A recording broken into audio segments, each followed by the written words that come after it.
तुम्हाला माहिती आहे, जर कोणत्या अपराधीला जेव्हा फाशी मिळते तेव्हा त्याला किती पीडा होते, किती वेदना होतात हे तुम्हाला माहीत नसेल. आणि याच गोष्टीची एक्झॅक्ट स्टडी केली आहे निकोलस नावाच्या सायंटिस्टने. त्यांनी जवळजवळ 200 माणसांवर स्टडी केली आहे की ज्या पण लोकांना फाशी द्यायची असेल त्या लोकांवर त्यांनी स्टडी केली आहे की यांना जेव्हा फाशी मिळते तेव्हा यांना काय फील होते, कसं वाटते, किती दुःख होते, काय दर्द होते, ते सर्व त्यांना फील करायचं होतं.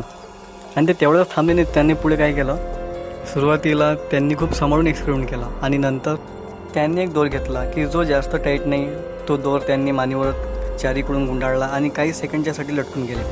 त्या एक्सपेरिमेंटच्या बाबत त्यांनी एक गोष्ट सांगितली की त्यांना खूप जास्त दुखवलं, हदपेक्षा जास्त सांगणं पण कठीण, एवढं त्यांना दुःख झालं होतं. पण निकोलस तेवढा थांबले नाहीत. त्यांना असं आता वाटू लागलं की आता आपण शेवटी एक ट्राय करून पाहू की त्यांनी स्वतःला 12 वेळा लटकून घेतलं फाशीवर. पण त्यांना ते एवढं दुःख, भयंकर दुःख झालं की त्यांच्याने ते दुःख सहनच करायला गेलं आणि पूर्ण हिंमत लावूनसुद्धा ते 3-4 सेकंडपेक्षा जास्त दर्द किंवा पीडा, पेन सहन करू शकले नाही.